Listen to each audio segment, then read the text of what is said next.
L'entretien spécial présidentiel. Les présidentielles, c'est également sur Radio Gâtine. Retrouvez les portraits des différents responsables, les porte-paroles départementaux des candidats à l'élection présidentielle 2022.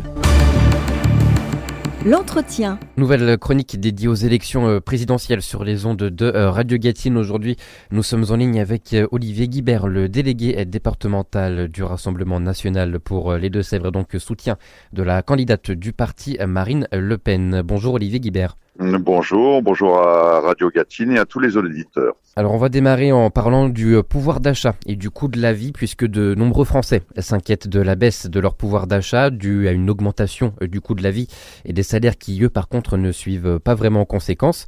Que propose Marine Le Pen pour éviter des fins de mois difficiles ? Alors le pouvoir d'achat est la priorité du programme de Marine Le Pen pour les présidentielles. Elle a été la première candidate à justement parler du pouvoir d'achat qui a atteint énormément de Français, la majorité, que ce soit au niveau des produits énergétiques, carburant, fuel, gaz, électricité, qui pour Marine Le Pen sont des biens de première nécessité. Et pour limiter donc le problème qui concerne la majorité des Français d'avoir des soucis de boucler les fins de mois, elle propose notamment sur ces produits énergétiques de baisser la TVA de 20% à 5,5%. Ce qui ferait en gros sur un plein une économie de 12 €, mais c'est sur l'année une économie majeure d'environ 600 €, ce qui n'est pas négligeable à l'heure actuelle.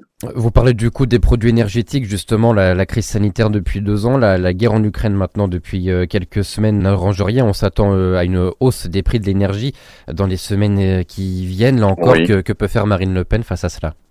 Donc, indépendamment de cette baisse de la TVA, Marine Le Pen a d'autres mesures concernant donc des baisses notables au niveau du coût de la vie.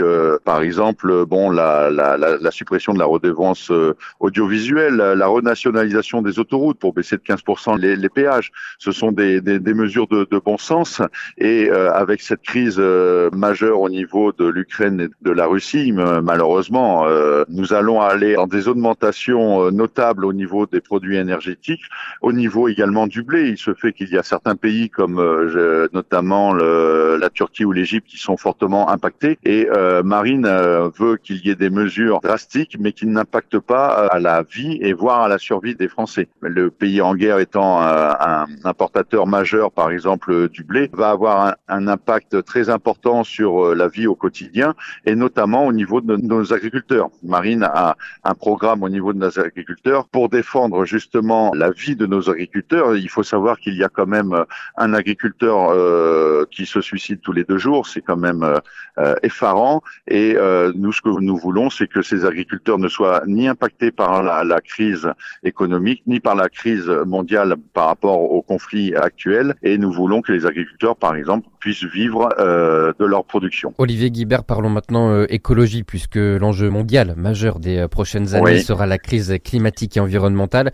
Pourtant, on n'a pas vraiment l'impression que cette thématique soit au cœur de la campagne. Pourquoi, selon vous ? Alors, c'est peut-être une méconnaissance du programme écologique de Marine. Elle a un très bon programme écologique. Notamment, nous voyons avec ce conflit la dépendance que nous avons au niveau du gaz et au niveau du pétrole. Le programme écologique de Marine passe par le fait d'avoir une indépendance souveraine du pays. Par exemple, l'hydrogène, l'énergie marémotrice, qui sont des énergies capables de subvenir aux besoins des Français et en développant également le nucléaire. Il faut savoir que le nucléaire, quoi qu'en disent les talibans verts du parti écologiste, est l'énergie qui permet un coût moindre au niveau de l'électricité et c'est une des énergies les moins polluantes qui soit. Donc le développement du nucléaire est une prérogative de Marine, sachant que les éoliennes qui produisent très peu d'électricité avec une rentabilité de 23 à 25% par an, qui sont également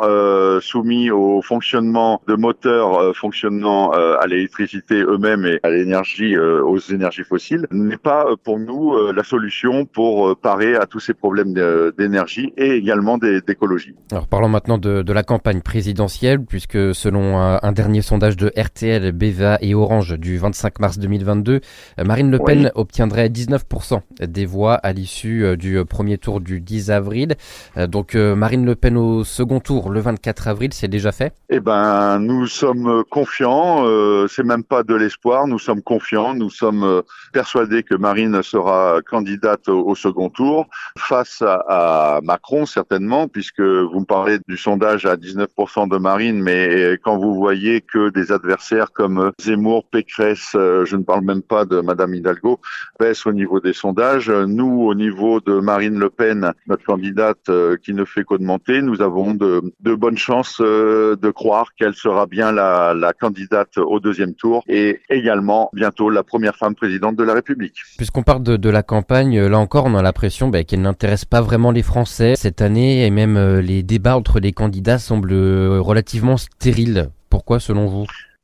Parce que déjà la campagne a très mal commencé, puisque notamment Marine Le Pen n'a pas pu s'exprimer librement sur son programme, puisqu'il y a eu des polémiques qui pour nous sont des épiphénomènes concernant des ralliements d'anciens responsables du RN. Il n'y a pas eu d'hémorragie au sein du Rassemblement national. Ça a été juste un phénomène de buzz mis en avant par certains médias. La méconnaissance, on va dire, du programme, ça a été plus par le fait qu'en Marine Le Pen et même d'autres candidats n'ont pas pu s'exprimer plus librement sur leur programme. Je pense qu'il y a quand même au niveau des présidentielles un intérêt que de 18 ans à 77 ans et plus des Français pour se déplacer au niveau des élections. J'ai pu le voir au niveau de la recherche des signatures le mois dernier. J'ai rencontré énormément de maires qui me disaient que l'inscription sur les listes électorales était beaucoup plus importante qu'en 2017, voire les autres élections. On se rappelle qu'au départemental régional, on a eu un très fort taux d'abstention, 68, 70% et plus. Là, je pense que les Français se sentent beaucoup plus concernés et impactés par le devenir du pays.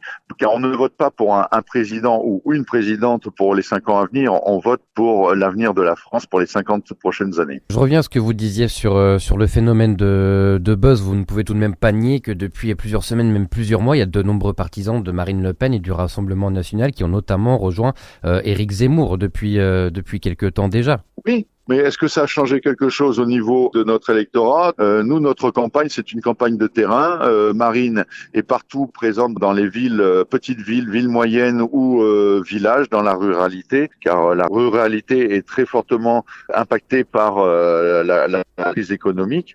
Je ne pense pas que le fait que certains traîtres aient pu rejoindre le parti d'Éric Zemmour, cela changera au niveau du vote.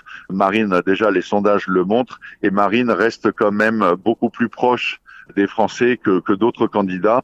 On la voit de partout. Nous avons des équipes sur tous les terrains, que ce soit marché, collage, boitage, tractage.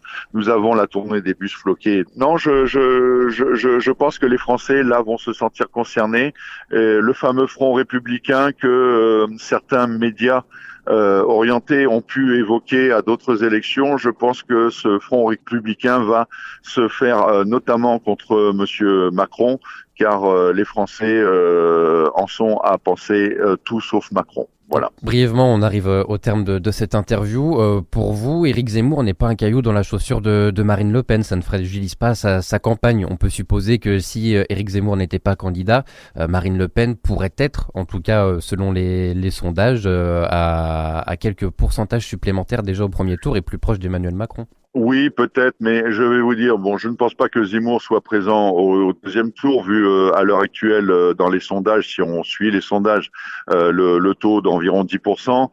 Nous sommes au double des sondages de Monsieur Zemmour. La seule chose, c'est que le plus important sera au deuxième tour, et j'espère que l'électorat d'Éric Zemmour reportera ses voix au niveau de Marine Le Pen, car nous avons quand même certaines idées communes, et nous voulons que la politique actuelle, qu'elle soit de droite, de gauche, change, et l'alliance droite-gauche qu'a pu créer Macron, les gens n'en veulent pas, puisqu'elle n'a pas fait ses preuves. Donc pour moi, Zemmour n'est pas un caillou dans la chaussure. Le deuxième tour, je pense, le pourra. Merci Olivier Guibert. Je rappelle que vous êtes délégué départemental du Rassemblement national pour les Deux-Sèvres et donc soutien de Marine Le Pen, la candidate du parti au présidentiel. Merci. Merci à Radio Gatine et à tous les auditeurs.